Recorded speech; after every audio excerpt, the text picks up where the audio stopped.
আয়করের ঘোষণার পাশাপাশি প্রবীণদের জন্য সুখবর দিয়েছেন কেন্দ্রীয় অর্থমন্ত্রী। সুদে ছাড় 50,000 থেকে বেড়ে হয়েছে 1 লক্ষ টাকা। বছরে 12 লক্ষের আয়ে 80,000 টাকা সাশ্রয় হবে। বছরে 24 লক্ষের বেশি আয়ে 30% কর দিতে হবে। বছরে 18 লক্ষ পর্যন্ত আয়ে 70,000 টাকা সাশ্রয় হবে। বছরে 25 লক্ষ টাকা পর্যন্ত আয়ে 1,10,000 টাকা সাশ্রয় হচ্ছে। আর 12,75,000 টাকা পর্যন্ত এবার আয়ে কোনো কর দিতে হচ্ছে না বলে আজ ঘোষণা করেছেন কেন্দ্রীয় অর্থমন্ত্রী।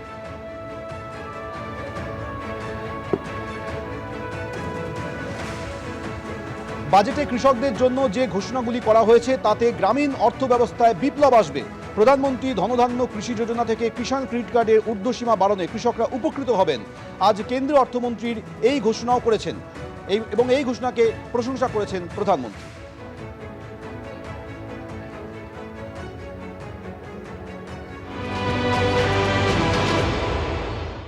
Kisan credit cards facilitate short-term loans for 7.7 crore farmers, fishermen and dairy farmers.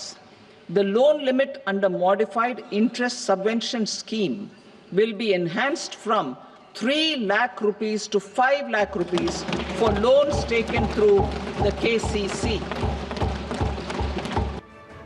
বিপুল ঘোষণা বাজেটে ক্যান্সার সহ 34টা জীবনদায়ী ওষুধে পুরোপুরি শুল্ক প্রত্যাহার করা হলো এবং একেবারে স্পষ্ট করে আপনাদের জানিয়ে রাখি, বাড়ি ভাড়ায় টিডিএস কাটার সীমা 2,40,000 থেকে বেড়ে 6 লক্ষ হলো।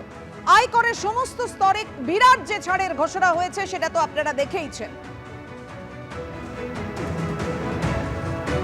জনমোহিনী বাজেট বলেই বলছে BJP.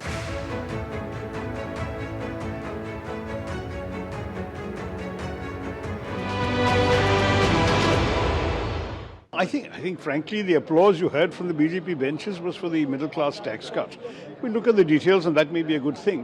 So, if you have a salary, you may be paying less tax. But the important question is, what happens if you don't have a salary? Where is the income going to come from for you to benefit from income tax relief? You actually need jobs. Unemployment was not mentioned by the finance minister in her speech.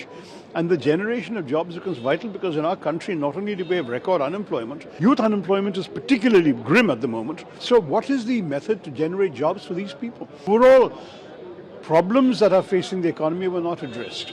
Where is investment coming from? We've seen a decline in foreign direct investment, and we've seen no investment, no willingness on the part of the domestic investors to come in. I've not heard in the finance minister's speech enough to cheer in those areas. Well, with the elections coming up in Bihar, it's hardly surprising that they seem to be giving sops there. Ironic that the party that wants one nation, one election is actually using each election, each state, each year to give them more freebies. They may as well have multiple elections so that they can get more applause from their allies.